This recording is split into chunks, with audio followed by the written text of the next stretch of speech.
So it's not very focused on, if you're MAE or you need help from almost all disciplines. Okay, so let's talk about this. This topic is Lyapunov-based control methods. I'll talk about what Lyapunov-based is. And all right, so as I said, we're working towards spinal cord injury, helping them, stand up and walk again.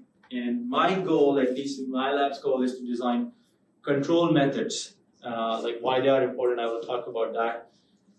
To help, which control methods which can be used in different type of assistive devices.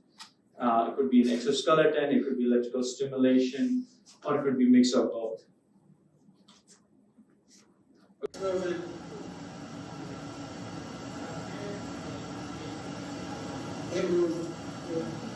And it's moving.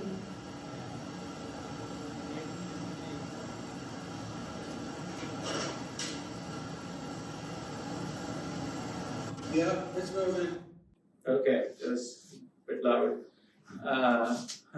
So this is a person with a spinal cord injury, and we are doing this experiment in Pittsburgh.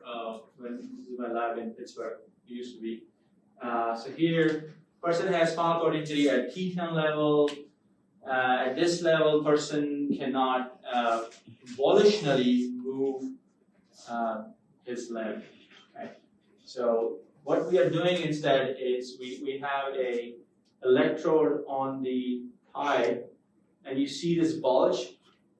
This bulge is due to electrical stimulation, which is artificially sending electrical current. Okay, very similar to the way the brain is sending current to the muscle, but we're sending artificially. It's a non-invasive approach. We are not sticking anything electrode inside the muscle. So just this patch itself can make the muscles to actually contract, and when they contract, the person can move the. So the person was really excited. I think the first time he came in, we put these electrodes, and he got really excited when he saw his legs actually move. So yeah, it's psychologically, it's a very, very changing for them. So they spend most of their life in the wheelchairs, and if you make their limbs move, if you make them stand up, so it's very different for them, and they really appreciate it. And really research which helps them. Questions on this thing? Did he have feeling in his leg, or was he just not able to control it? No, it depends what type of injury person has. Spinal cord injury varies a lot. This person didn't have any sensation. Most of the time, if you have what we call motor complete injury, usually they cannot control their muscles. They cannot even feel any sensation. So if you were there, and if I apply electrodes on your thigh muscle, you will feel the current going in. And you will see your leg also moving, and you will also feel the current. But this person cannot feel anything. Any other question regarding stimulation? How many of you actually tried it on yourself? Have you? You have tried it? Is it like shock therapy? Yes. So you can actually buy it on Amazon. It's $34, and athletes use it all the time, and it just makes your muscles much more stronger. You just use it. The only issue is that the muscles are not recruited at all levels. If you have a big muscle group and you're trying to send using this external electrical stimulation, the current range is very superficial. Which is a challenge, and I talked about what issues that causes. So you can, now I can take these electrodes, I can attach one on the thigh muscle and one over here, and I can use these sets of electrodes. Let's say I put these electrodes on both sides of the legs, and I can, if I'm able to control the currents to these electrodes in a coordinated manner, one can actually achieve walking the video didn't go. So this is a commercial system. It's a 6-channel system, which means you can control electrical stimulation of your quadriceps, your tibialis anterior, which is this muscle which does the dorsiflexion, one on the back, which gives you push off. So these are 4 channels, so 2 legs, 4 channels, and then I think there's one for your gluteals as well. So that's 6 channels of electrical stimulation. So it depends how many channels you want to use. So the good thing about this technology is your person is using its own muscles, the paralyzed muscles though, to make their walk, and it's very beneficial for them. Let's tell you in the next slide. The patient uses their own muscles. So after injury, what happens is their muscles usually atrophy really, really fast. So if they have this big size muscles, and then after injury, since they're not using muscles, and the muscle itself not getting any electrical signals from the brain, so the muscles are just going to atrophy. It's just like, if you don't exercise, you just lose muscle mass. It's the same process, and they have more drastic.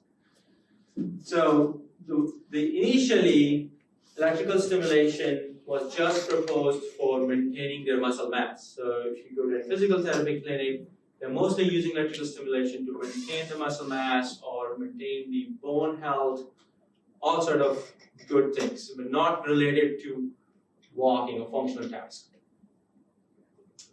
So we say like we can do both things. We can enable them to walk, and we can also help them maintain their muscle mass because they're going to use muscles more and more. Okay, so as I said, I'm interested in closed loop control of electrical stimulation. So here's our control system diagram. So we have a muscle motor, I'll call it motor unit, and we have a control design here. What we try to do is we make sure that your muscle makes your limb follow some desired trajectory. It could be a command from brain-machine interface or some kind of you encode that leg should, let's say, move at certain angle or certain trajectory. So, and basically your controller, what it tells is like, okay, what's the actual behavior, where the actual leg is, and where it should be, and based on that data, it computes how much voltage that I should send into the muscle, because that's close to. So how many of you have taken control systems before? Okay, 1, 2, 3. So it seems like you understand the slide. So rest of you, closed loop system basically, what it means is kind of a regulation task. This room has a thermal regulation, right? Like if the temperature, you open a window, the cold air comes in, the temperature drops, but the air conditioner or the HVAC will turn on and try to maintain that temperature. Same thing with your cruise control. You have a cruise control set at a certain speed. You go uphill or downhill, it will automatically maintain the desired speed. The same thing is the concept in closed loop control is that given desired angle, and I want the leg to maintain certain posture, or I want my arm to reach certain angle. So then basically you design kind of an automatic controller that maintains that desired behavior. But there's a challenge to it. Usually, these systems are much more difficult to control compared to cruise control or thermal regulation of this room, because what happens is usually it's not known. So let's say if I have to maintain, your F is equal to ma, let's say, right? So let's say you want to produce certain acceleration or certain velocity. What you will do is you will divide F divided by m, right? You will get acceleration.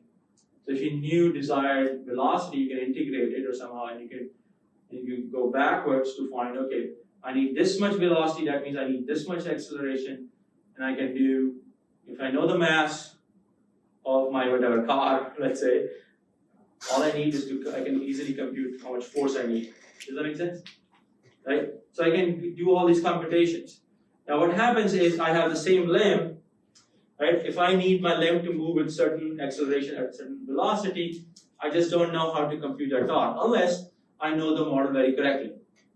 The model is very similar to your pendulum, for example. If you can think of like as a kind of a pendulum. So F is equal torque is equal to your inertia plus your gravity times mg sine theta. You took my dynamics class, biomechanics class. You took mine last year, right? Yeah, We didn't go that further actually. I don't know. You took statics. Did you take dynamics before? Anyone of you taking dynamics? We talked Mechanical people definitely take that. Yes, that's their strength. We talked a little bit about that. Yes, just in the end. Yeah. So if you are anyways interested in these type of stuff, designing exoskeleton prosthetics, I would highly suggest you take dynamics course. It's really helpful. So you will understand those dynamic equations. So basically you have acceleration and you have some, let's say, gravity terms and all that. And what you need to compute is how much, and of course in this case is voltage. Voltage decides how much torque is being produced. So I need to find what's the voltage that I need to send into the muscle. But the problem is, in this case, I just don't know the mass, for example, much more. I don't know the mass, for example, unless I measure somehow. If you take David Winter's book on biomechanics, if you know the height and the weight of a person, you can compute the mass of a limb. Okay, that is one part of it, though. The second part is, of course, the muscle dynamics itself. You send voltage, muscle has its own dynamics, and that produces a torque. That model is very difficult to, first of all, model. Right? F is equal to ma, Newton was a great guy who came up with this model, but nobody knows the physics of muscle that correctly. Everybody else is just guessing. And the best guess is the most successful model so far. And that's the Hills model, to say. Right? So modeling is very tough the moment you get into these stuff. I mean, everybody has, there's some people do it at a very molecular level and the tissue level. You can go into more and more details. More at systems level, there's something called Hills model. And Hills model does, like, if I send a voltage, this is the torque the muscle will produce. That model is very, very difficult to, well, you can still model it, let's say some equations, but the parameters of that model are very difficult to determine. And very different for you, for me. Somebody is, an athlete, somebody's not an athlete, somebody exercised today, and somebody was just exhausted or dehydrated. All these type of issues make the model very, very, I would say, time varying. Okay, it's going to vary day to day, and it's going to vary person to person. So clinically, it becomes very challenging for me to compute what's the voltage required. So closed loop helps in that way. Usually in the closed loop, you just don't need the model. But again, if you have some sort of a model knowledge, it helps the closed loop. Okay? So that's what we call uncertain nonlinear model. And I will also explain what is how the muscles fatigue rapidly. There's a major issue with that. It's something called electromechanical delay. If you study control systems, if there's a delay in the closed loop, it's always called some sort of instability. So delays, I'll explain what delay is, why there's a delay there as well. Alright, so here comes the fun part, and this is the methodology that I use in my lab to design controllers. Okay.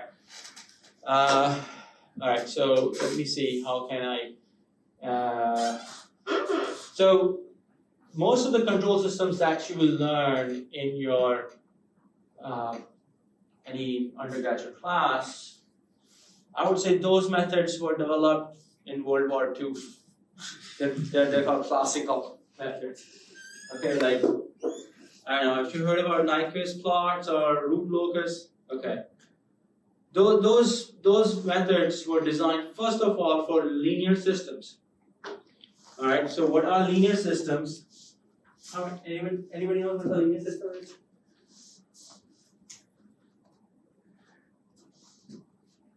A nonlinear system. Okay, I talked about linear and non-linear. So linear systems, I mean, one example would be, let's say there's a differential equation. I can't do that. Oh, they are? Here. Okay, let's see. So linear system is like x dot, let's say, ax. Differential equation, right? So this is a linear differential equation. Okay? Let's say I add u to it. Let's say that's the kind of voltage that I want to send in. Right? So in here, this is a linear system, and here is a simple nonlinear system would be ax squared plus u. Okay, because of the quadratic term, this is nonlinear. Property-wise, how they're different? Of course, looking at it, this is nonlinear, it's linear, but how do I distinguish it in their behavior? Well, one behavior is this: these are much more predictable. Okay, let's say I give u of 10, x moves by, let's say, 3. Right?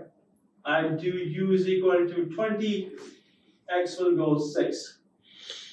2 times 10, 2 times of this. Similarly, if I give u of 90, x would be 9 times 3, 27. So much more predictable. Okay? That's linear system.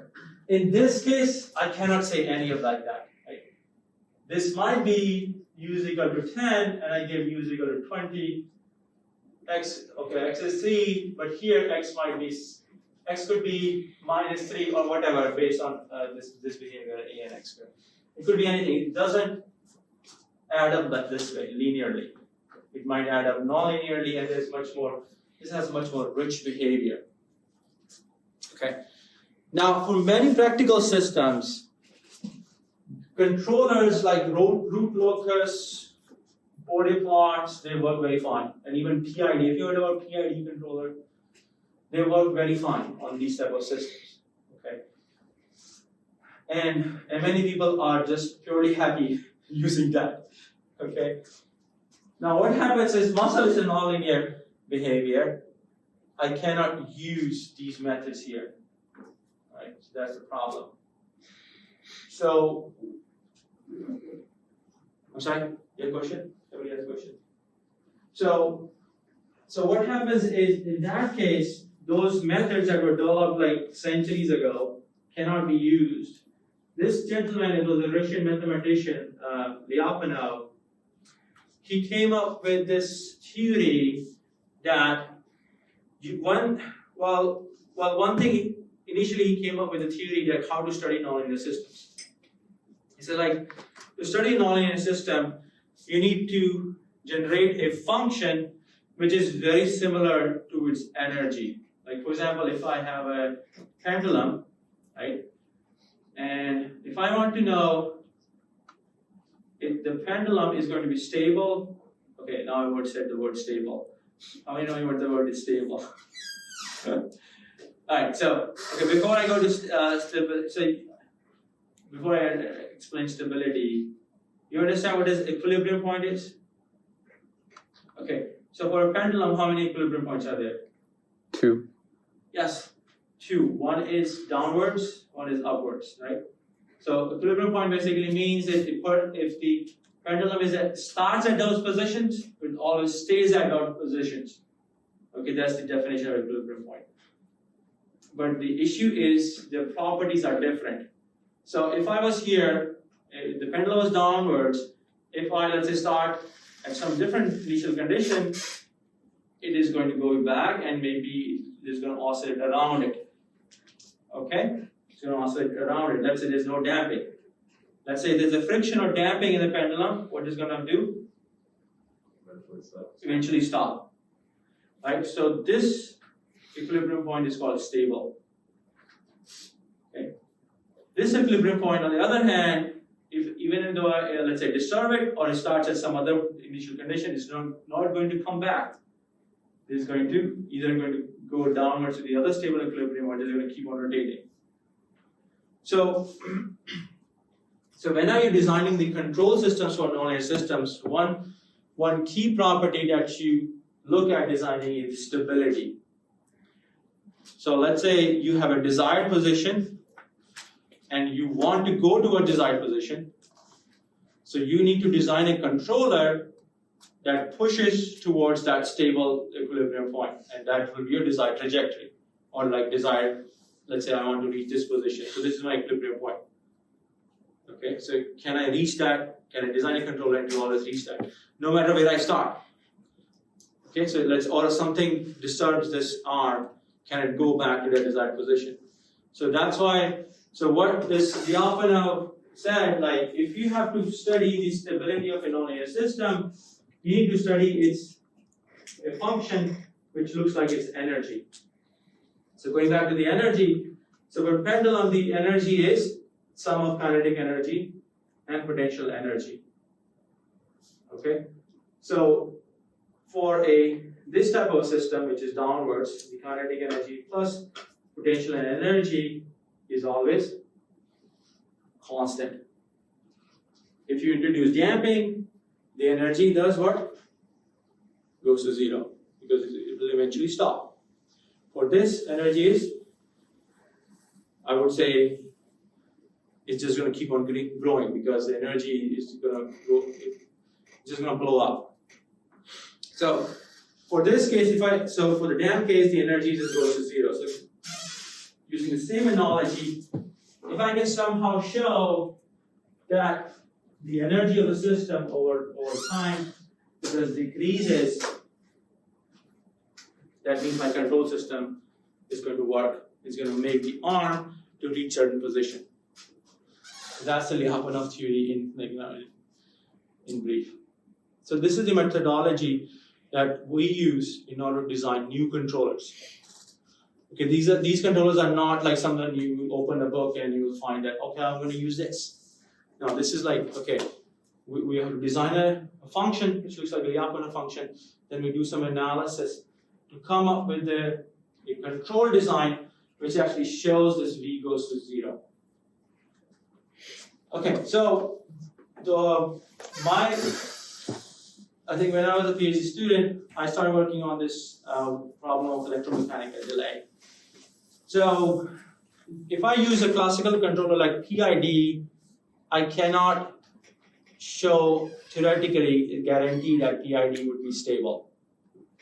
So for a problem like electromechanical delay. Okay, so going back, what this electromechanical delay itself is, so basically send the voltage to the muscle or to the skin to say that current travels to the motor neuron, and that travels to your muscle membrane, and then what happens is when it reaches this muscle membrane, the calcium ions are released. These calcium ions bind to these actin-myosin filaments, and these are the mechanical components. So once they bind, they're basically pushing. That's how the muscle basically contracts. So this whole process just takes time. It's finite. Okay, it's not like magic. It has its dynamics in itself. So what happens if you send a voltage, there's some kind of a delay, and that electromechanical delay could be in the range of 50 milliseconds to 100 milliseconds, or even more than that. Okay. So this, when I close the loop with this delay, it's likely going to make the performance of your limb, if you're trying to make the limb move, it's going to make it worse. And there's no guarantee with the classical controllers like PID when this electromechanical delay is there. So this is one major challenge that is already there when you stimulate the muscle. Okay, this is the dynamic equation I was talking about. If you take the dynamics course, hopefully you can understand most of these terms, but I'll try to make you understand here that this is the inertial moment. This is the mass times acceleration. Okay. This is some elastic term, which is because your muscles are elastic. This is the gravity, like mgl sine theta. Okay. This term is just viscous term because muscles have viscosity. This is a disturbance term. So no model, whatever you design, is going to be perfect. There's a term which is always going to be uncertain, and that could be disturbance. So they won't teach you in the dynamics course, but as you take the more advanced courses, or especially the controls courses, they will teach you that because your model, that even though you understand your physics, no model is going to be perfect. There's always going to be some uncertainty. Let's try to model. Let's try to make this term and lump this term and make this empty. All right, U is the voltage, let's say voltage being, or the torque being designed and has some delay in it. All right, these terms over here, these are all terms that comes from my muscle dynamics. The Hill, modified Hill-Huxley models, they basically they capture is the muscle contraction, what the muscle velocity is, what the muscle position is. So unlike the electric motor, you send a current, the current goes in your stator, and then it starts rotating. It's much more predictable. This is much more nonlinear behavior. The force production here basically depends on what is the position of your muscle. Okay, what is basically the length of your muscle? That's one. And what is the velocity of your muscle? Okay, that basically the product of that and times the voltage that is being sent in. And of course, there's some delay as well. Okay, so this is our control objective. We want to make sure that QD tracks some, Q here is my limb angle. Okay, so my knee angle, for example. I want limb angle to track QD. QD is my desired knee angle, let's say 45 degrees. And how do I ensure that? If I can show that E1, which is QD minus Q, goes to 0. So QD minus Q goes to 0, Q will become QD. All right, so this is a PID controller. Basically, PID is, let me explain PID control.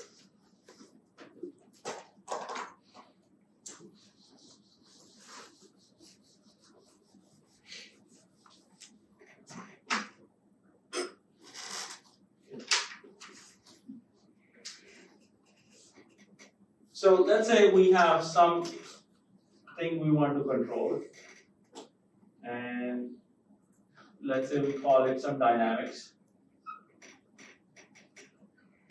It could be a pendulum, it could be a car, or it could be a ship, it could be airplane, it could be muscle, or like that. So here comes my QD, the desired angle, let's say I want to go, all right? I'll draw it here. Do it here. Okay. So let's say it produces Q if I send in, I close the loop.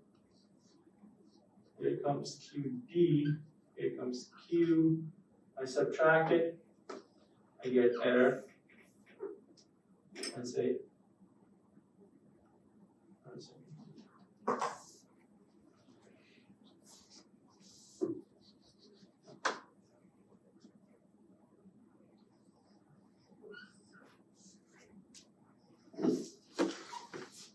Here's my QD.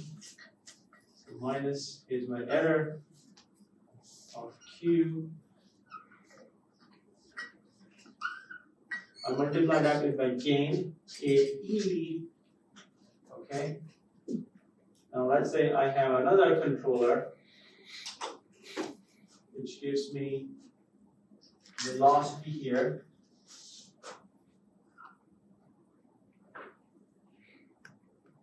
So this is Q dot.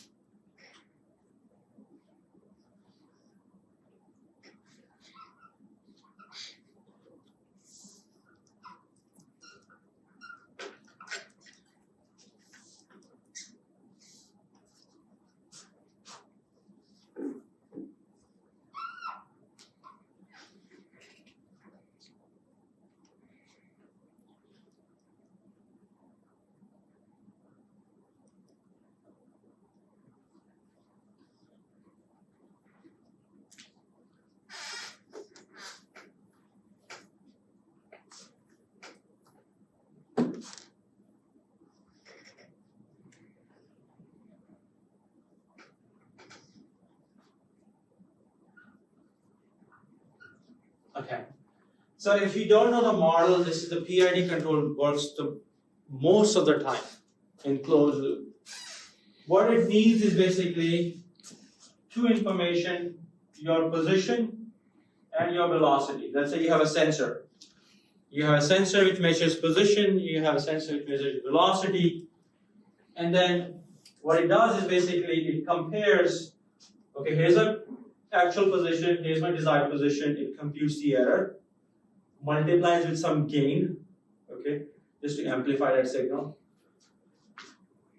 And here's my QD minus Q dot. That is my velocity error. It compares the actual velocity with the desired velocity, gives me a velocity contribution from here. This is an integral. It computes the integral of the error, and basically you combine all that together, that becomes your torque, goes to dynamics, pushes the E Q. So I have similar terms in that equation basically. So there's a benefit of this, is usually called a proportional term. Okay, it's just like how much is the error. Based on the error, it's going to proportionally, control the voltage. So if you have large error, that means you need large voltage or large torque to reduce the error. What it does is, usually what it does is when you have large torque, usually the system's behavior is likely to overshoot. Okay.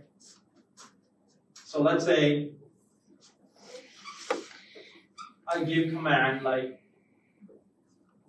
I tell leg to reach this desired angle of 45 degrees. Okay. So let's say you start at 0. Okay, you're sitting at 0. You want to reach 45. So what it's going to do is, let's say I don't have these terms. I just have this term.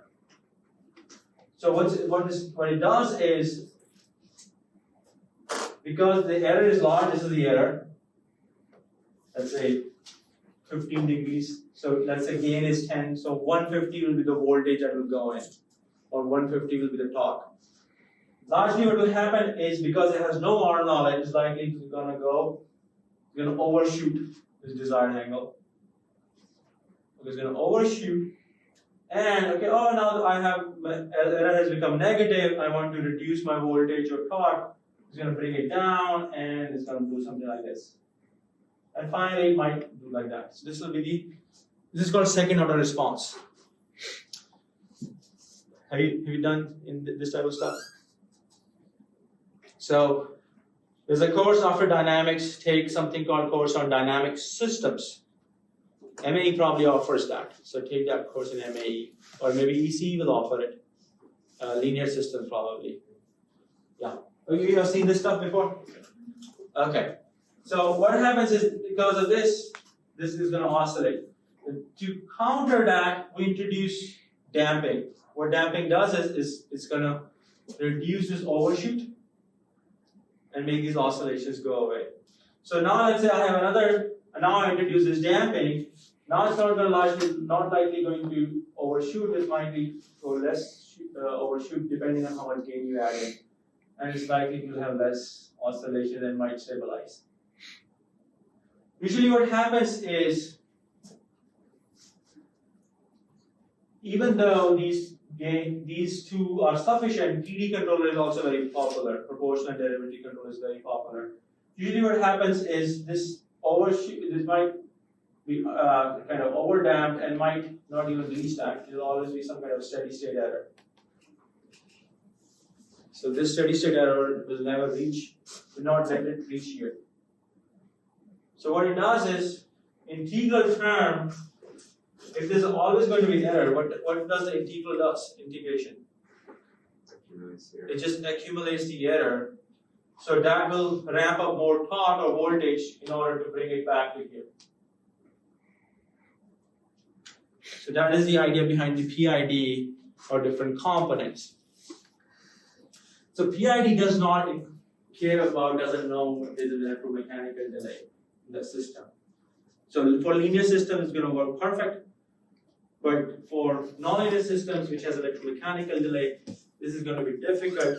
So basically, we will design this controller which takes care of the delay by adding this term.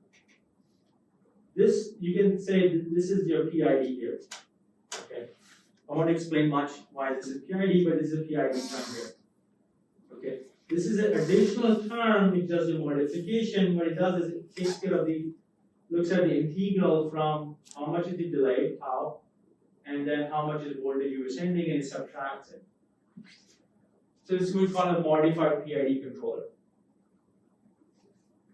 Okay. And here's my energy like function, right? So without going in detail, basically it looks at different type of your kinetic energy. Well, this might be kinetic energy. This is your more of a spring term, stiffness. This is like your kinetic energy, voltage to kinetic energy, and these are some functions used to take care of the electromechanical delay. So what we proved is the energy. If I take the time derivative, we've showed that this energy basically decreases and always stays in this bound. Okay.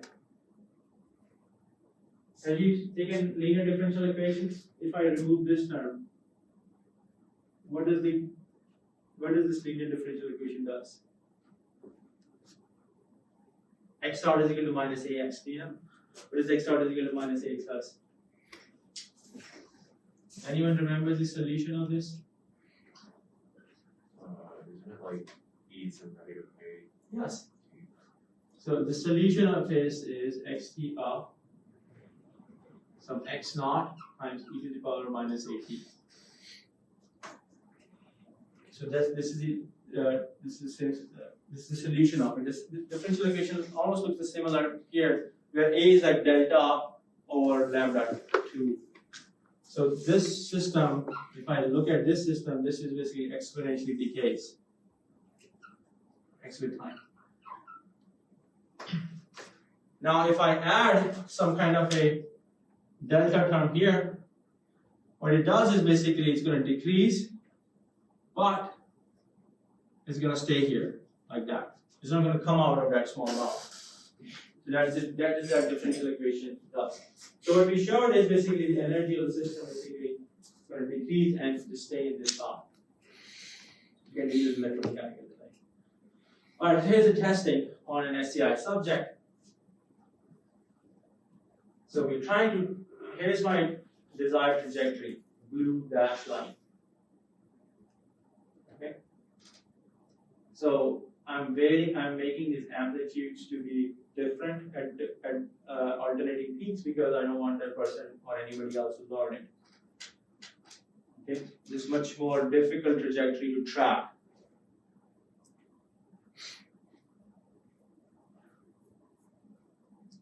Okay. So this is an SCI subject, but this person cannot volitionally move their limb, by the way. Okay.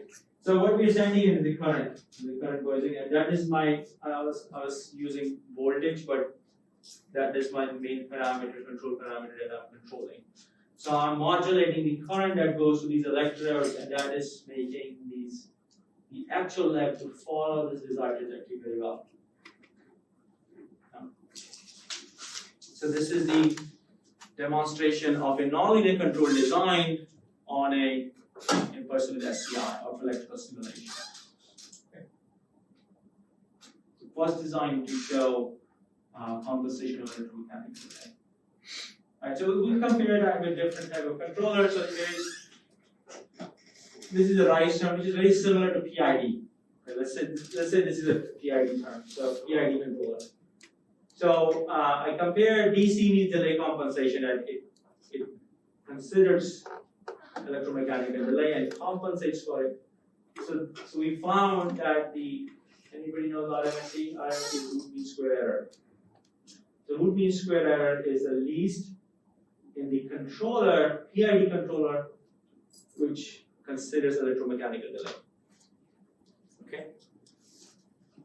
So this is we did all the statistical comparison on like 5 or 6 subjects, and then we actually got statistically significant results.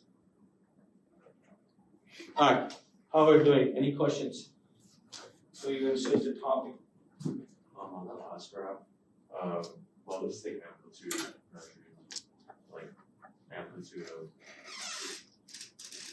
Here? no, on the next slide. Oh, this normalized amplitude is I guess what we did is, I don't remember now, this may be the case with, we just normalize it with the largest error across the subject. Okay, so it's smaller is better. Yes, the smaller is better, that's right, yes. So this is the root mean square is the error term. So error needs to be the lowest, the least. This is the steady state RMSE. So steady state RMSE is steady state. So there's a transient and this is steady state. When it kind of gets stable or so, this is steady state.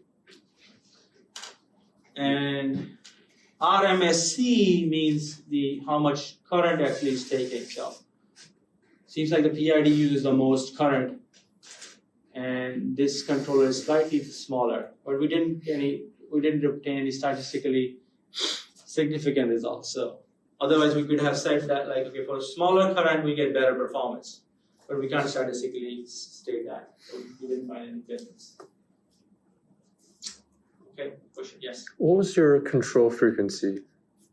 So there are two frequencies you want to talk about. One is the stimulation frequency, which is different. The control frequency is basically what is the, I guess what you mean is the frequency of my control. Yeah, like how long does it take to close the loop? Yeah, yes, that I think that is about 500 hertz. Which probably is overkill because ultimately your stimulation frequency is much lower, it's 30 hertz. So this is the electrical pulses that we're sending in. So the stimulator itself can sample my control frequency at 30 hertz only. So I cannot control, this is the frequency. I cannot, so here's the downside of it is that I cannot send 500, although my control frequency is 500 hertz, I cannot send current to the muscle at 500 hertz because that's very high frequency. Usually, the muscles, the actual muscles, when the brain is controlling it, they operate at 15 hertz, 10 to 15 hertz. Okay. Your motors for robots, they need maybe 500 to 1000 hertz. So yeah, we were coming from the controls lab, we are just used to using very high control frequency, but we in this case, we can't do anything. That's just the refractory period. Yes, so what happens is at very high, so basically what's happening is you're sending electrical pulses to the muscle. Every time you send a pulse, the muscle contracts, okay? So I send one pulse, it will just make a twitch. I send another pulse, it will twitch again. If I do it more continuously, you will we call it titanic contraction. So you get a more consistent contraction. But when you're doing it consistently, externally what happens is, because the current goes to the same muscle fiber, and the more you make it contract, the more it fatigues. So 100 hertz means you're making the muscle to contract much at a faster rate, and being the same fiber is not getting any rest, the muscle fatigues very quickly. But I cannot lower it. So if I use 10 hertz of frequency, what happens is then you get what we call you get a very shaky response. The muscle will just oscillate. So you're going to get a smooth contraction. Would you want the frequency to like vary according to like how quickly you wanted them to move? Because like in the human body, isn't that how it works with like action potentials? Like the action potentials are more frequent than. Yes. Okay. So yeah. So basically, you're right. There are different ways of force production in the muscle. So one is the frequency. So if the more frequency you send in, it will definitely produce more larger force and much quicker. But as I said, it will also cause fatigue. I was just saying, like, I was just like wondering if anyone's like experimented with like changing the frequency to like have more control over. So yes, they have. So there are different ways of modulating the muscle. One is the current that I vary So basically there are two ways of doing it. One, I can make the muscles contract much faster to produce larger force, or I can recruit more muscle fibers. Okay. So what we instead do is we try to recruit more muscle fibers by doing current modulation. So if you have a larger, more current, that means there's more muscle fibers to contract. Okay.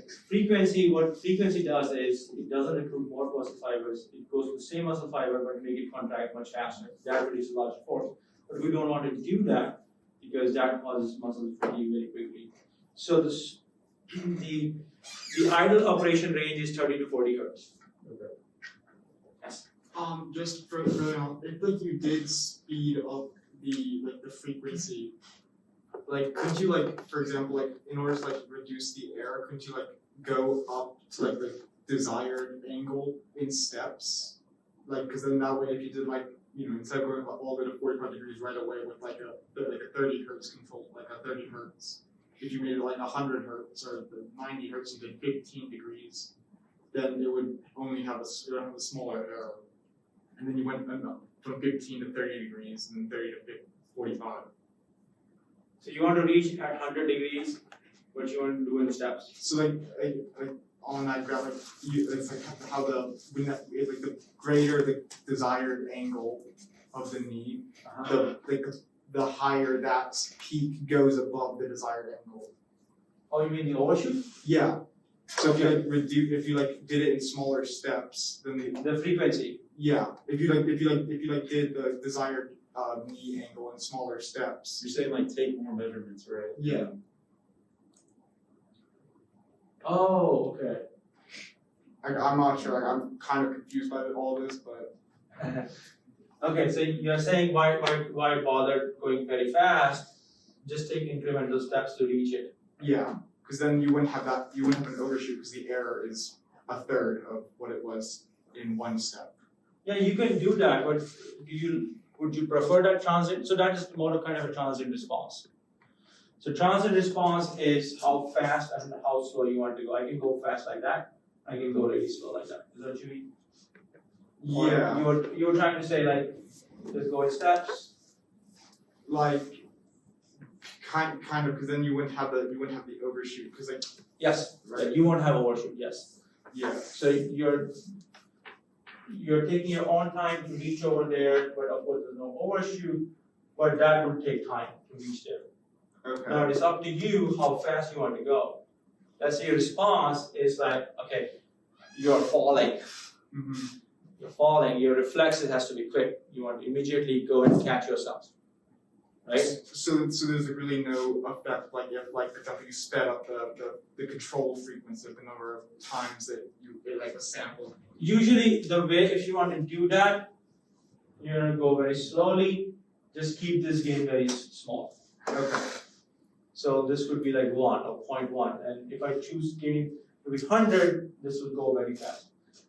If I keep very low, it will take its own time to reach there. Okay. So this is usually called a transient response.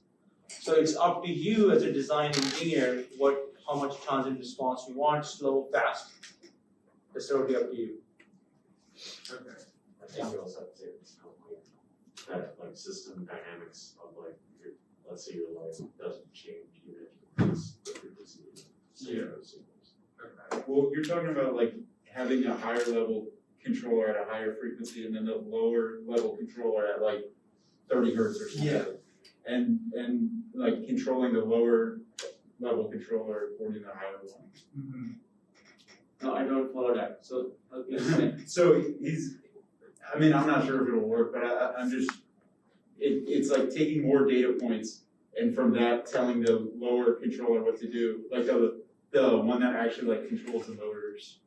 Oh, okay. Yeah. But then the one that controls the motors is still only operating at the Yeah. lower frequency. But then There are multiple frequencies. One is sampling frequency. Is it talking about sampling frequency? Yeah, How that's- fast you exactly. sample your sensor? Uh-huh. Okay, that has nothing to do with this frequency. yeah, like not sensor, but like there's like one that feeds in order to reduce the error of like the low one, it feeds the fast controller feeds the slow controller with multiple like.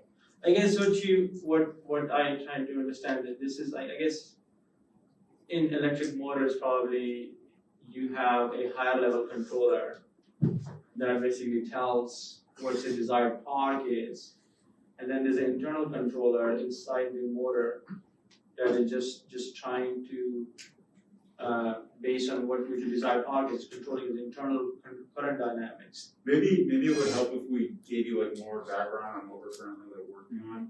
So in the software team, we're trying to we're looking into like different machine learning techniques possibly to like run on the right now we're using an NVIDIA Jetson like microcontroller, and then we're talking about using like what are we using, Arduino Delay for the some sort of other microcontroller. some like a lower level controller to control the motors.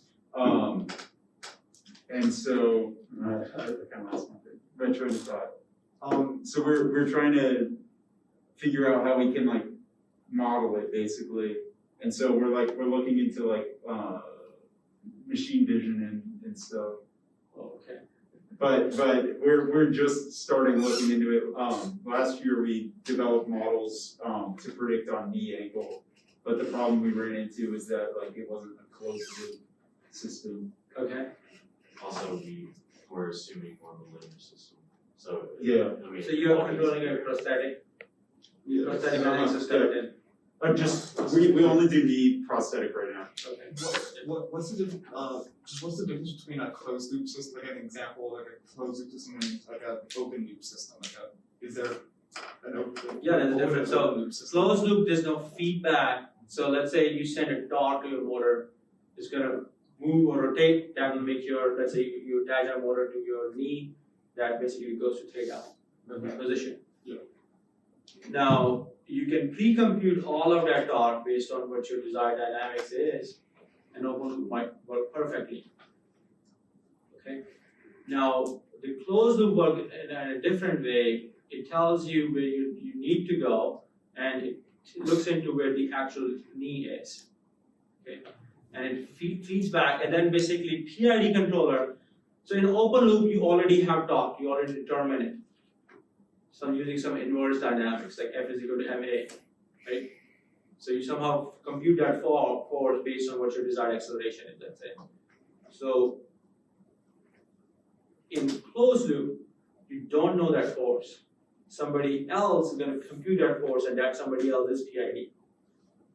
But in order for that to work, it needs to know where your actual knee angle is, what your actual knee velocity is. And then it basically looks at where the actual angle is and where you want to go. And based on that error, it computes based on what your gain is. So let's say error is 10 degrees. So gain is, let's say, 100. So basically, it will send the command of 1,000 newtons to the motor. Okay. Now the motor itself has to compute, okay, how much is current I need to compute. Motor itself is usually, most of the motors are current controlled. So it just tells you what, so basically most of the motors have current constant. So I guess if you know the motor constant, you need 1,000, let's say motor constant is 10, that means current needs to be 100 amperes. So that needs to go directly. So that's basically how motors are working. Yeah, so the problem is like there was no way to verify the model predictions like in real time because you don't know what the person's actually like their aim is. But Like what they're aiming to do. but like why don't we then go and like for example have like use like a something like regression, like have like gather the data, like for example the other person's leg, and then use that and then like more or less train like a machine learning model to determine based on one leg. Like assuming that there's just like a phase shift between the legs. Yeah. Like more or less. Maybe it's there inherent in that model though.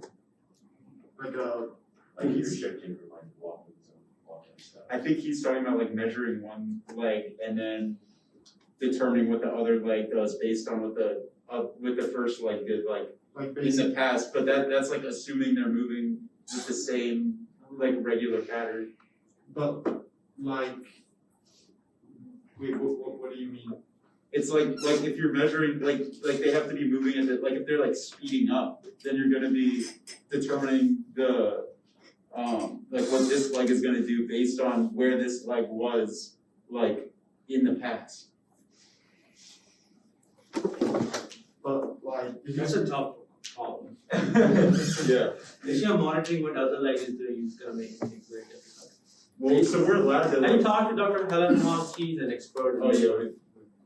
So she will tell you how exactly to control this process. Yeah, she kind of shot down on machine learning ideas. I would say that's overkill.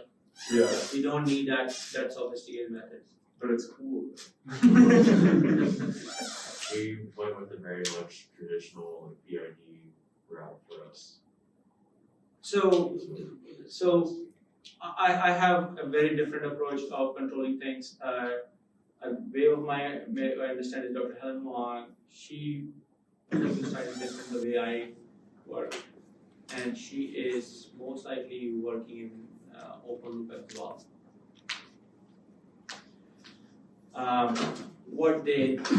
Maybe it's.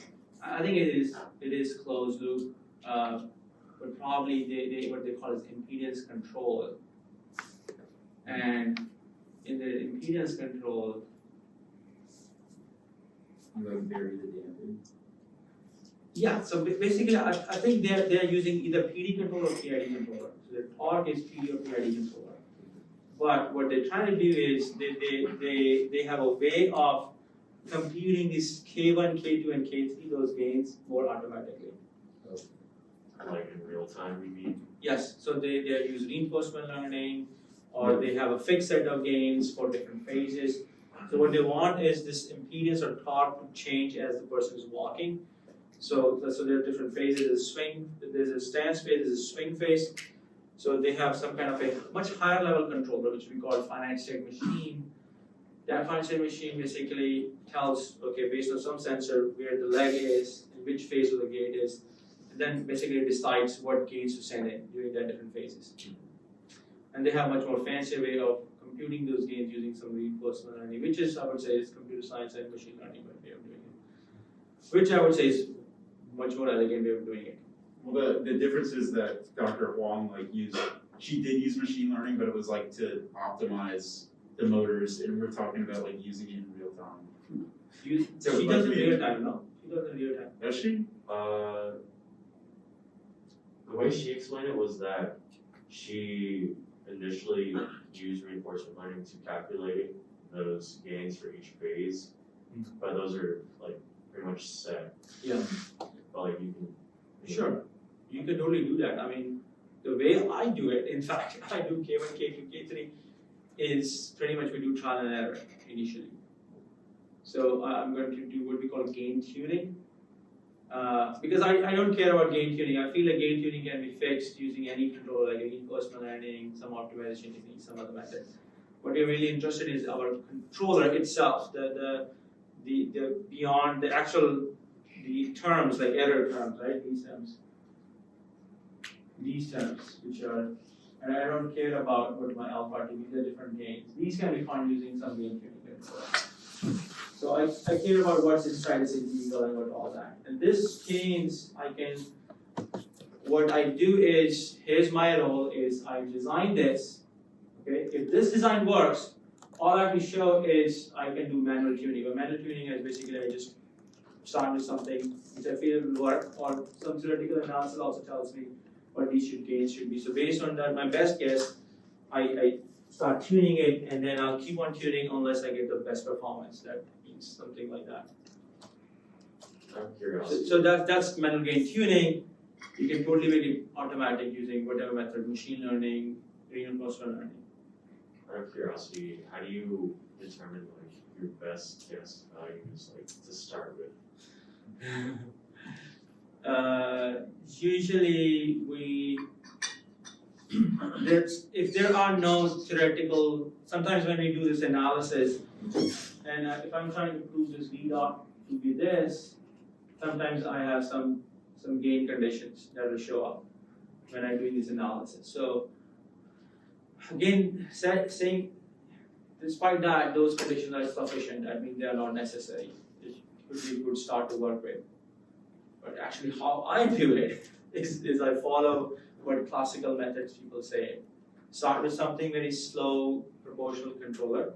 Okay, the smaller the proportional controller is, slower the transit time is. So depending on how fast you want to make a transient, I'll keep on increasing the K. Once it starts overshooting, I'll say, okay, calm down, start adding the damping term.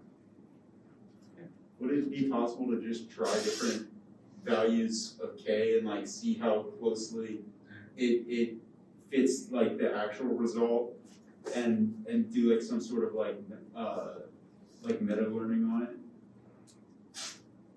I don't know what meta learning, sure. Oh, like learning the parameters. Oh, okay. Yeah, that's something what reinforcement learning does. Basically finding K1, K2, K3 using optimization. Okay. And that's very similar to like reinforcement, and there are different ways to do it. I mean, if this is simulation, let's say, then you can do optimization, meta learning, reinforcement learning in MATLAB, and MATLAB will throw in K1, K2, K3 for you. But this is a real man, or human, or women participant. So we have to do most likely. And since I don't know the model, it's going to be tough. So usually the manual tuning is the best way to do it. But you can make it automatic. You can make it automatic. Yeah, but I say like, okay, I'm done with this. I designed this, now somebody else can figure it out. So I don't. Yeah. Does that answer your question? Yeah. I would not go into that regression model, and that will just make things tough. Okay. Just stick with PID or something, it will give you very good results. Yeah, and try manual gain tuning. Yeah. Okay. Alright, shall we, how are we doing our time? Yeah, I don't know how long you want me to talk. This is hardly And as long as you want our meetings normally go to 8. 8? So That's as too long as late. as long as you're still Okay. open to speaking more. Alright. Okay, so sure, let's go. We'll start this new thing on muscle fatigue. So in electrical stimulation, muscle fatigue is a major issue. Alright, so what happens is you have 3 different types of muscle fibers. Slow fatiguing muscle fibers are like if you do it for tasks which do not require large force, like for example writing, but you can write it for like 1 hour, 2 hours, or for walking, you can walk for easily half an hour. Then there are medium fatiguing fibers. On this end, there are fast fatiguing fibers that you use for sprinting. Large force, but they won't sustain you hardly for a minute or so. Right? You will get tired soon. Now, brain has a very efficient way of controlling all these fibers. Right? It knows what my torque demand is and will recruit those fibers when they are needed. Now, when I do externally, so here's my electrodes, I have no control where my current goes. Usually what happens is these fibers have a larger nerve diameter. So if you have a larger axon size, most likely it will have least resistance and will most likely to pick up that current. Okay, so most likely I end up recruiting these fibers when I externally stimulate the muscle. And since this is a mix of it, I cannot control where it's going. And also, since, as I talked about the frequency, same muscle fibers are getting recruited all the time. The way brain does it, it's like you have different muscle fibers, it cycles through it. So let's say you have some demand, and then it's going to stimulate one muscle fiber, then goes to the next, then goes to the next, then goes to the next, and cycles through it. So that the muscles don't get fatigued. But when I'm doing it, the same muscle fiber bundle is getting stimulated, non-stop. and that causes fatigue. So here's how it looks. So here's a person with spinal cord injury, their muscles are the worst because usually what happens is after an injury, they usually have fast fatiguing muscle fibers more. It's just the way the injury works. So if I have 30 seconds, see how the drop is. So it's trying to go up, and then the more I stimulate, it's just gonna start dropping. So our solution for this is that we will use exoskeletons, which has electric motors in it. Electric motors don't tire. They can, as long as you have a good battery power, you can let it run for more than an hour or so. Okay, but they are definitely dependent on the power source. So bigger the battery size, longer you can make it work. Of course, now I have an added weight. Right? These exoskeletons are bulky. They have large size of device, so it's tough. But of course, they are more reliable. So here's our proposal was that we'll use a combination of electrical stimulation and electric motors. Electric motors will reduce stimulation, will decrease muscle fatigue, and of course, increase walking duration. So if I use them cooperatively, maybe I can send less current to the muscle. The lesser current it goes, that means the muscle is not going to fatigue that quickly. And since I can do both of them together, maybe I don't need a bigger motor. Right? I can maybe use a smaller motor and produce same amount of torque if I use them cooperatively. And may reduce overall power consumption as well. Okay. Alright, so here's the experiment we did. So you have 3 plots. One combination is an exoskeleton plus electrical stimulation working together to make this leg go up. Okay. Second is for if I use only motor, which is electric motor exoskeleton, and one is if I use only electrical stimulation. So the key differences that we found is one, if I use motor and FES together, I need only 10 Newton meters to produce same leg movement. If I use only motor, I use higher torque. Make sense, right? So cooperatively, they need lesser motor torque. Motor has to work less. Other thing is that I can sustain the same movement much longer. So here I can go up to 2 minutes. Here I can hardly last 30 seconds if I use electrical stimulation. Okay, so that's the benefit of using them cooperatively. Very similar to your Toyota hybrid. You know, what is called Prius. Yes. So the Prius uses both things together. The same concept here.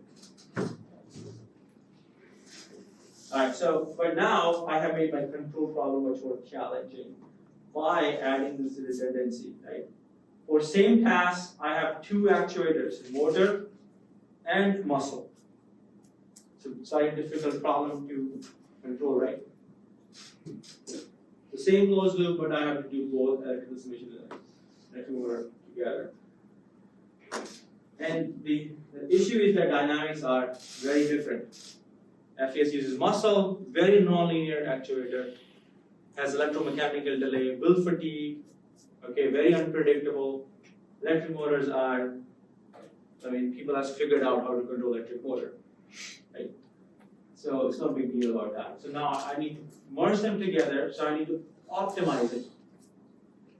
Alright, so here's some stuff. So here's something new. This is something we learned from muscle synergies are how the brain controls your muscles. Brain has figured out how to control 100 muscles at the same time without getting overheated, right? How does it do it?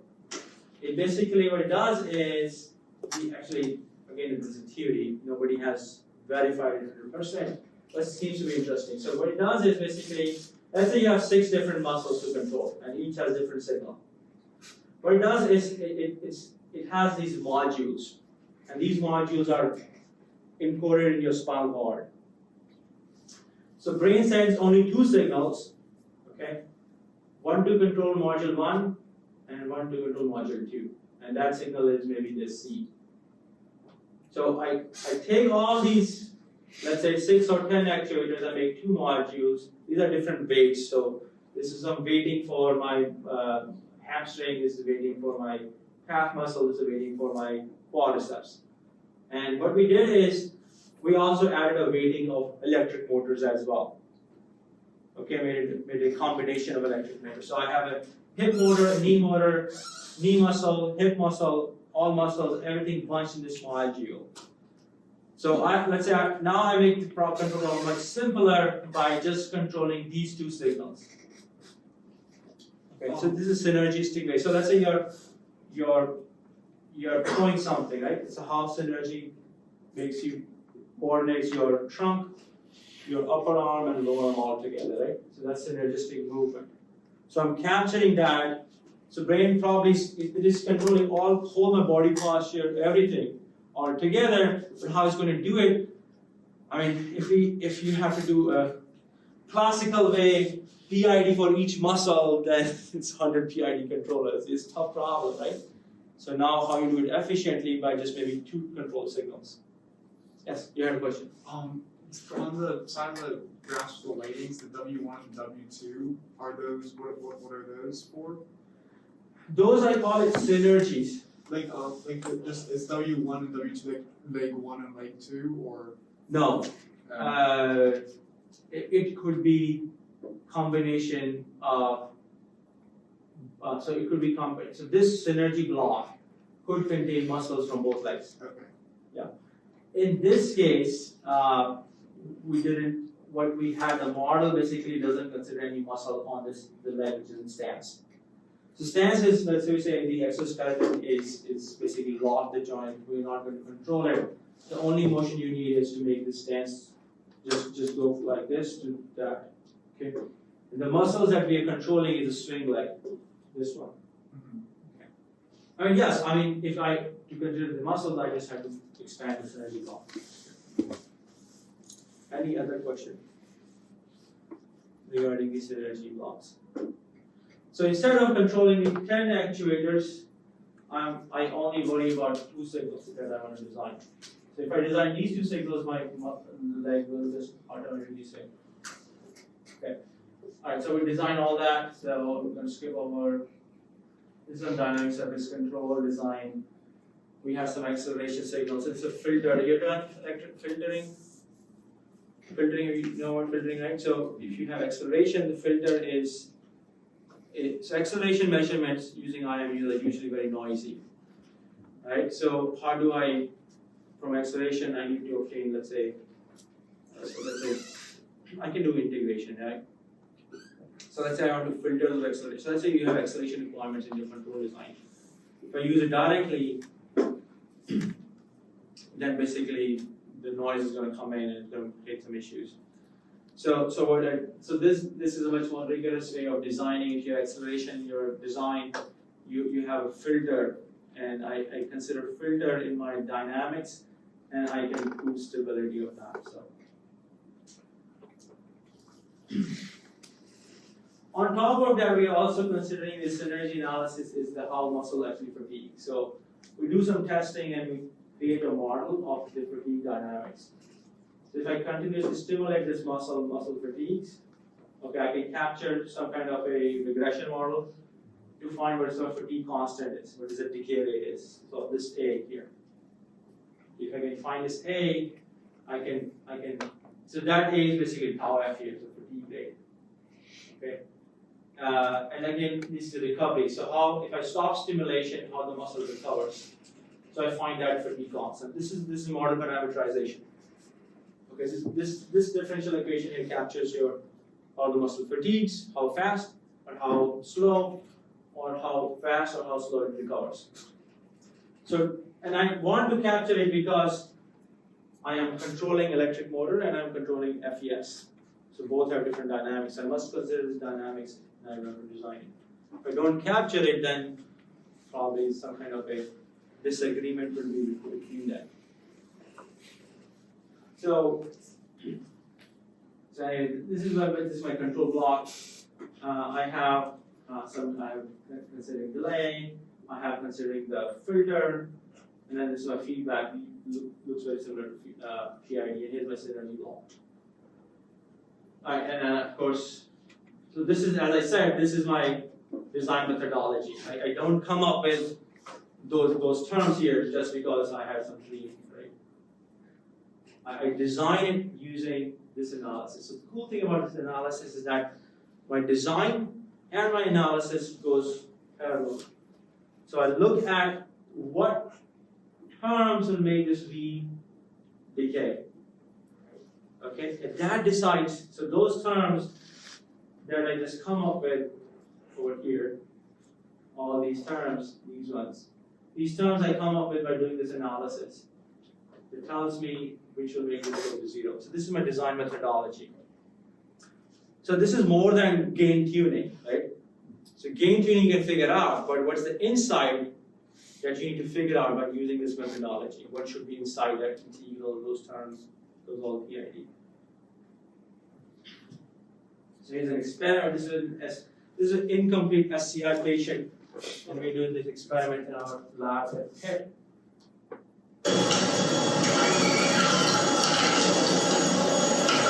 So electrodes are right here on the bottom. Yeah. 3, 2, 1.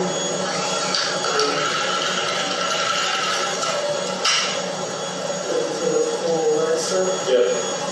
3, 2, 1.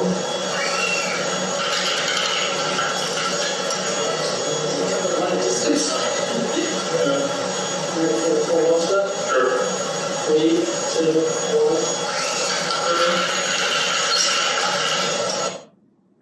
So this is a person with incomplete SCI. For the first time we were making a walk, and I was really scared, like this person should not fall.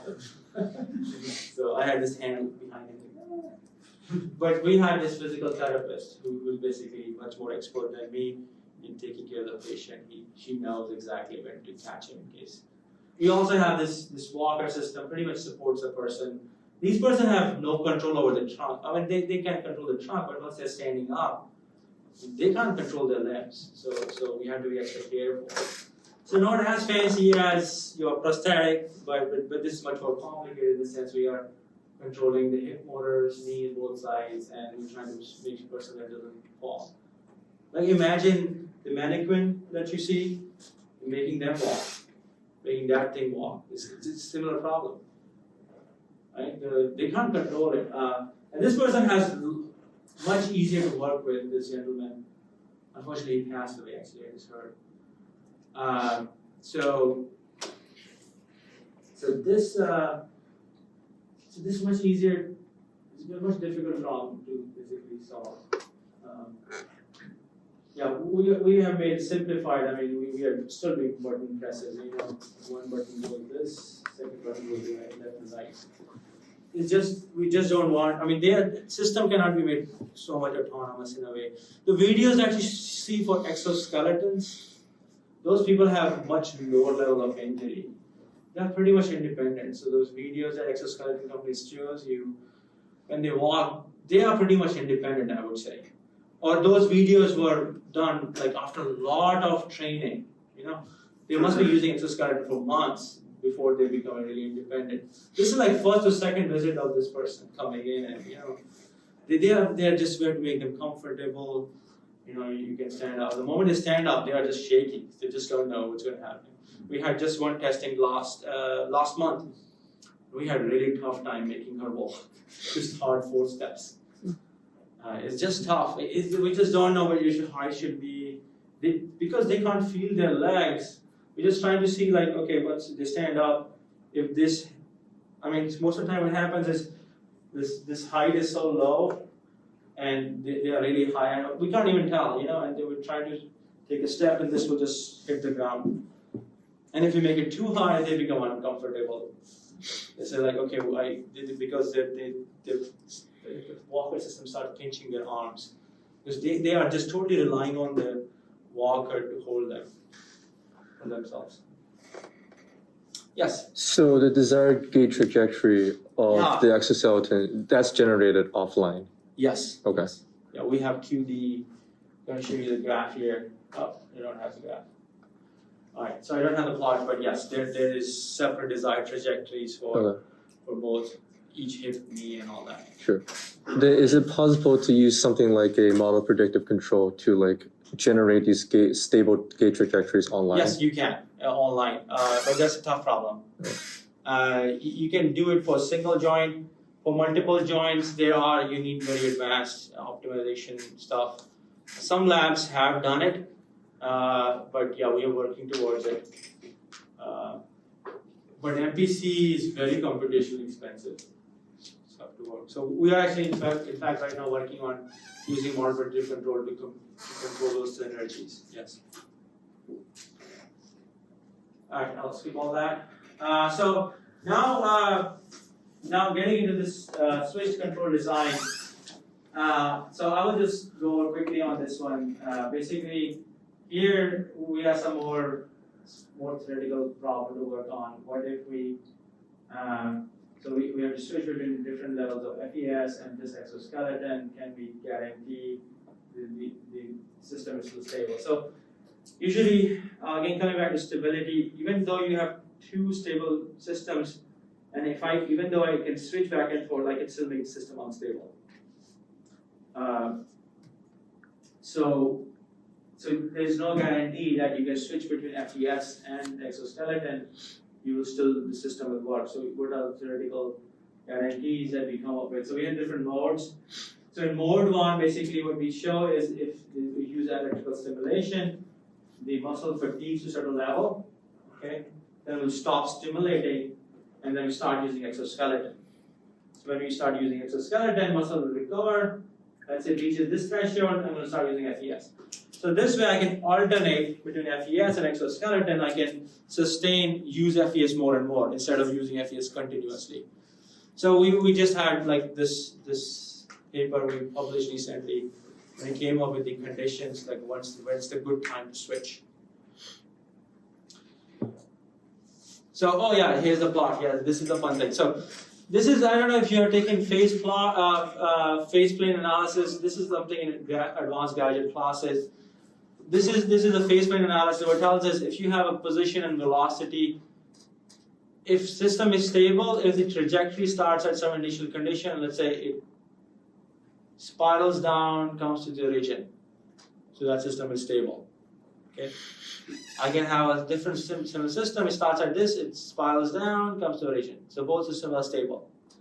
But what can happen is, even though both systems are stable, let's say I'm switching between these two stable systems. So I have a stable FES system, I have a stable exoskeleton system, and I'm switching. Is there a guarantee that can become?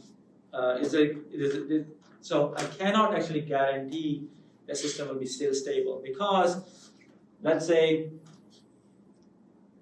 well, in this case it is stable. Let's say I'm using this system. I come down up here, then I switch to this system. That's their second system's trajectory, and I reach origin. The system is stable. I design a switching in a different way. I'm using a subsystem 2, then I use subsystem 1, and then I use subsystem 2. Look where I'm diverging from the origin. So system becomes unstable. So there is no guarantee that I'm switching between FES and exoskeleton. I can still guarantee that system is stable, so I have to make sure that I do something like that. So here's some analysis. I'll skip over that. So we came up with this different condition. So if the muscle is fatigued, and if you think that it will be stable, go switch to exoskeleton. Okay. But look here, if I have to go back from exoskeleton to FES, I have more conditions to satisfy. First, it should not be fatigued. First, I must make sure that my leg is certain region that my FES, I turn it on, FES can still make it stable.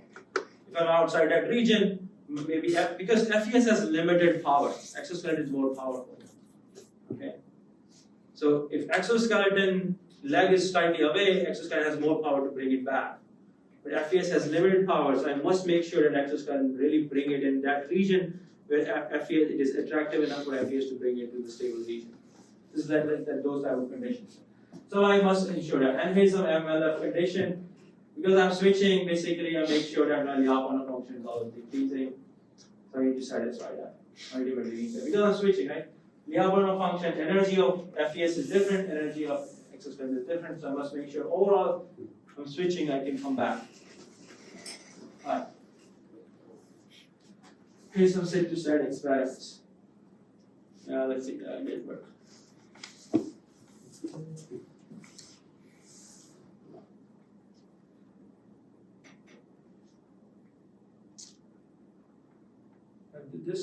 This is an April board, and we actually did someone SCA participant as well, so this is set to stack.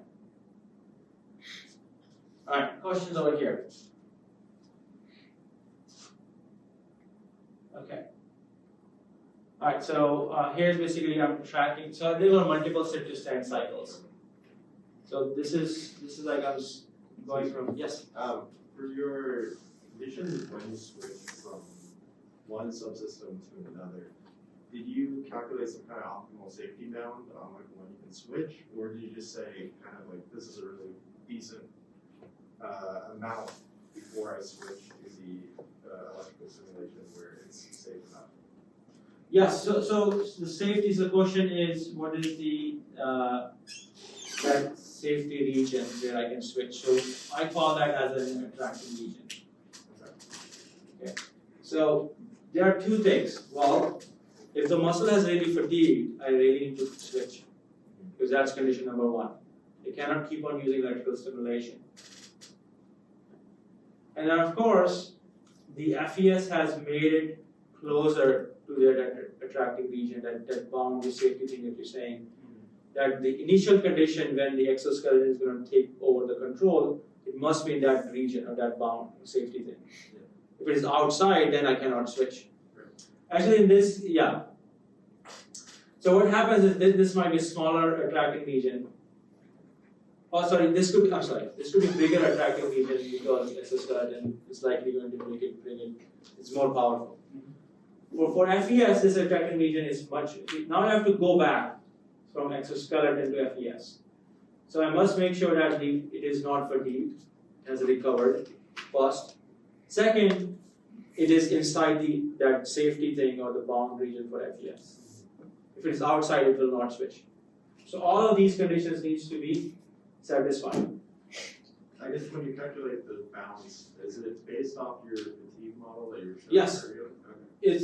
It's based on the fatigue model.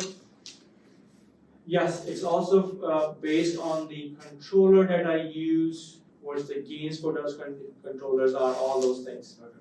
Cool. Yes, yeah.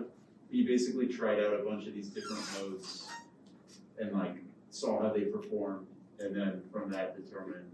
No, we didn't do an experiment. This was the whole analysis. Oh. So we had to do this analysis to come up with those regions. Actually, I skipped over all that.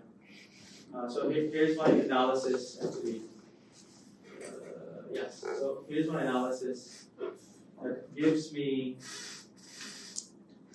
from here when I do. So I have Lyapunov analysis for FES. And I have Lyapunov analysis for only exoskeleton. So from when I do this analysis, what will make this stable? I can compute what my attractive region is. And same thing, I repeat this process now for with only exoskeleton, I can come up with its own attractive region as well. So I have attractive regions for both that. So no experiment, all theoretical.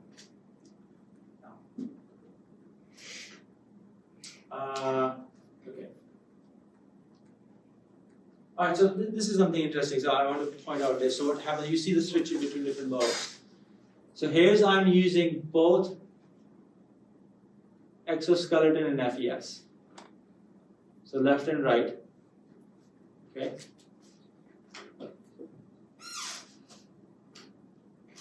So left and right motors, and I have FES on. This is the motor input, and here is the FES input for one set to stand cycle. So let's say within 20 cycles, let's say I had like 3-4 different set to stand cycles.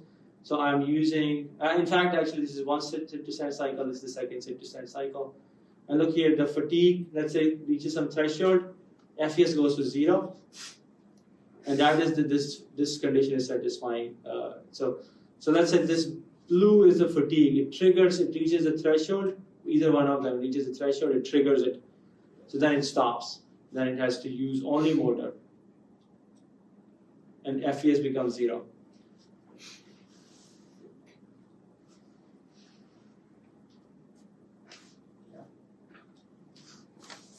Okay. Alright, so that's now we start talking about the ultrasound part of it.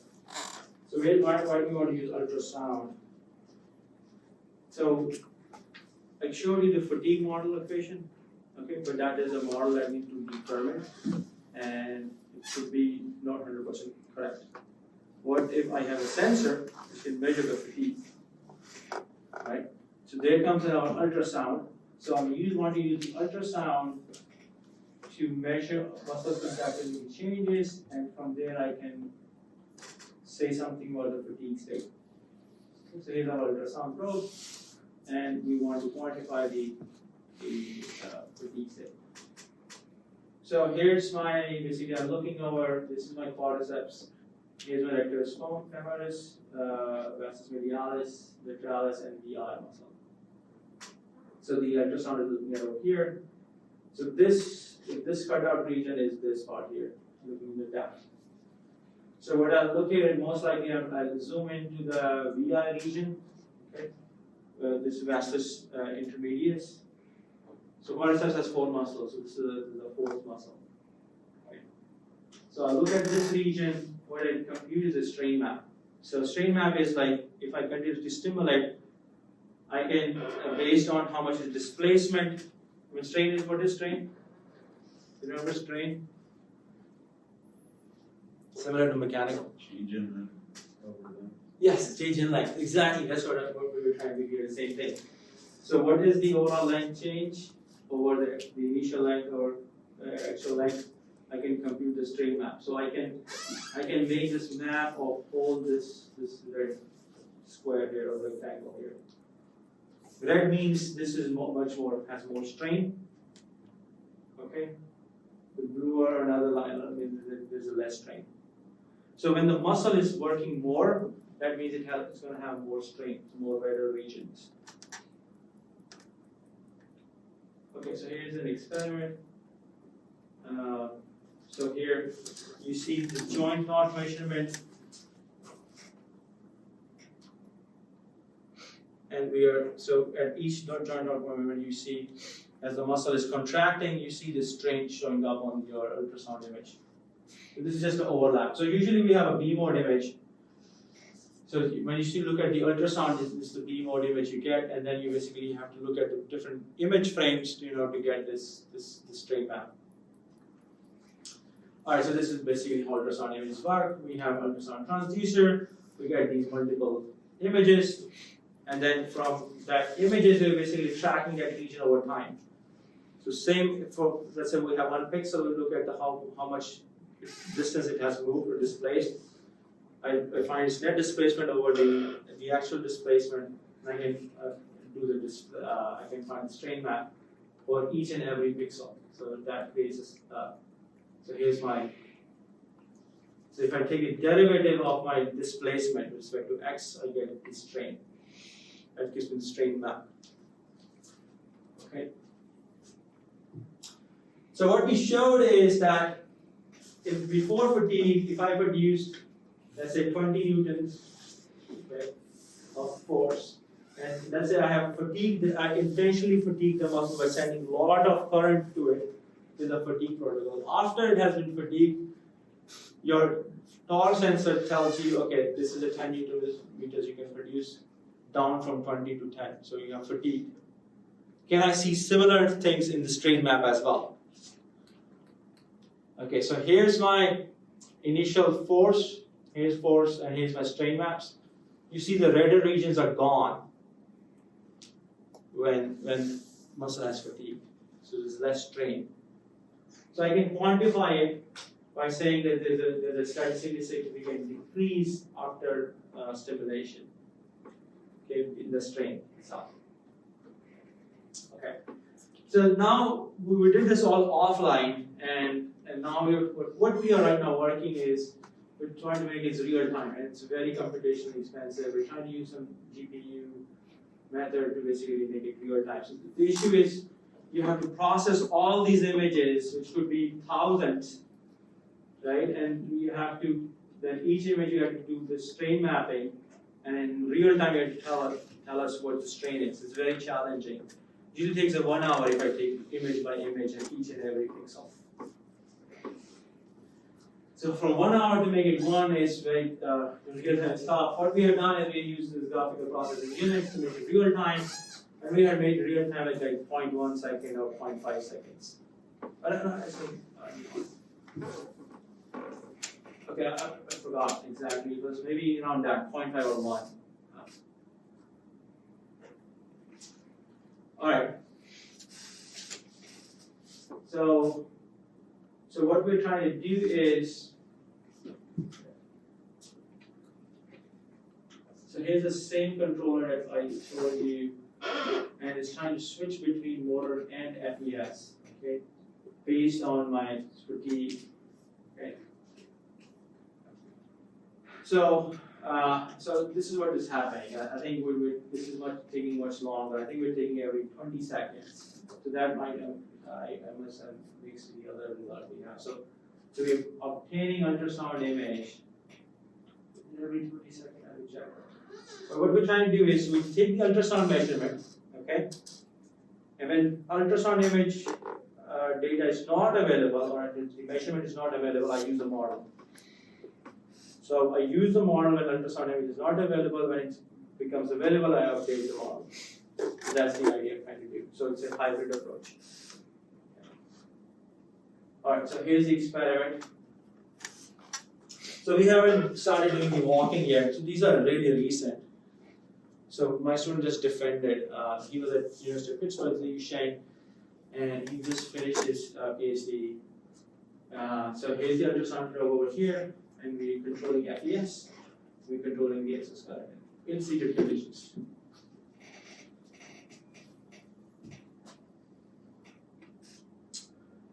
So ultrasound probe is right over here, okay?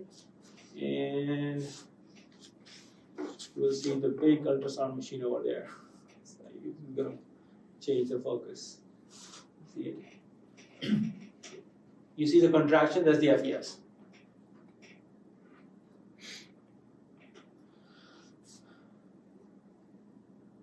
Didn't zoom into the ultrasound machine, sure.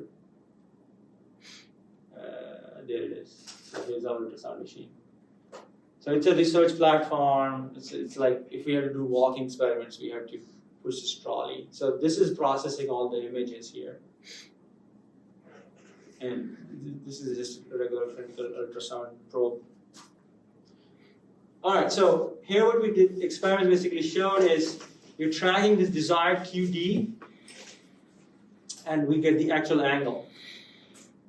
Here's my current that goes to FES, and here's the motor. So look here, when I decide I'm at the same time monitoring fatigue. So here's the model, okay? Here's one ultrasound measurement comes in, okay, no change. Then suddenly the ultrasound, it's like new measurement comes in. So model says, okay, you are here around 0.8. The new measurement comes in from the strain map, from the ultrasound around 60 seconds. Okay, so yes, it does take around 20 seconds, I guess. So 20 seconds, one measurement, another 20 seconds, second measurement comes in. And then because of the new measurement, which we trust, right? Because the real measurement, I have to update my fatigue to 0.6, and that happens to be my threshold. So that triggers FES to stop. Okay, so FES stopped for these 20 seconds, and motor basically takes over and start doing all the tasks. Okay? And then of course, this is now all above the threshold. During all these measurements, I keep using FES and motor all together. These pulses are, I think this is with their, actually now I remember. So what they're trying to do is to take the fatigue measurement, they're sending an extra FES current to actually probe what's going on in the muscle. So that's why you see these pulses here. So every these 20 seconds they have to process. And they're timing it in a way that the muscle is in a condition at the lowest peak. So that just gives them the best measurement.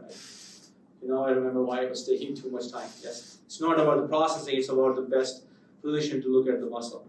Yes. So in the time between the 20 seconds, like you have some changes, are those just like predictions of how the fatigue is changing? This one, these changes. Yeah, like between like 60 and 80, you have it linearly going, almost linearly going up. Yeah. So what it does is the FES has stopped. So muscle is in the recovery mode. So we don't sending the when you're not sending the current, your differential equation is just going to rise. So that's the recovery phase. So that's the model prediction. Okay. And then because I can't monitor it, so now another act around here, somewhere here I get another measurement with a slight update. Okay, and then then it crosses the threshold, it's above that threshold, so now FES starts again around here. Yeah. Any other questions? Okay. All right. So, this is, I think, I was showing you the last slide. Let's have if I have an experiment here. I don't know why I'm showing it.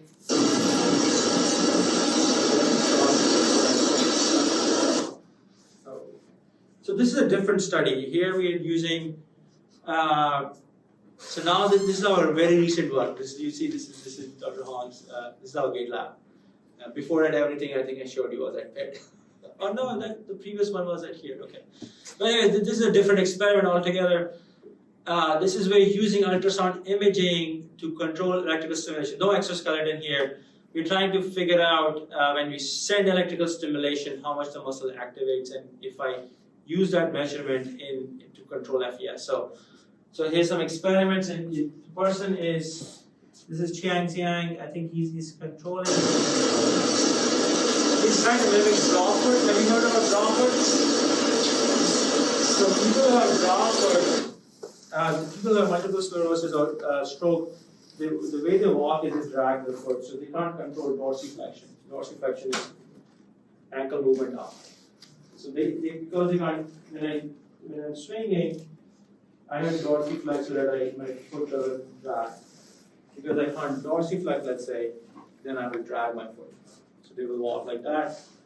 So if they don't correct, they will drag. So they walk something like that. So he's trying to mimic that draw foot position. Where he doesn't try to not dorsiflex. Okay. And then in the other phase, the FES takes in to grab the drop. They get down more dorsiflexion. We are taking measurement from ultrasound, which is working.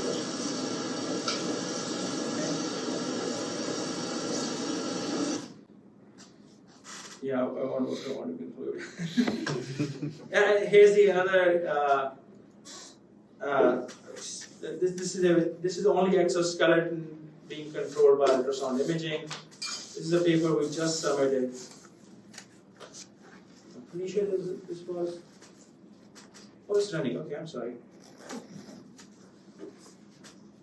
This is we control. We have our own ankle exoskeleton in our lab. This is cable-driven ankle exoskeleton, and this time not dorsiflexion. This is plantar flexion for push-off.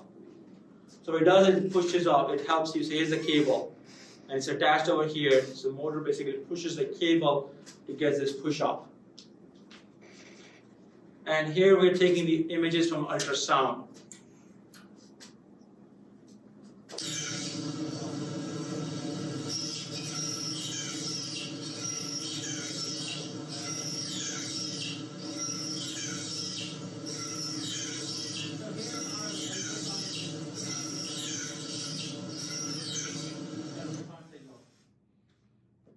So we combine.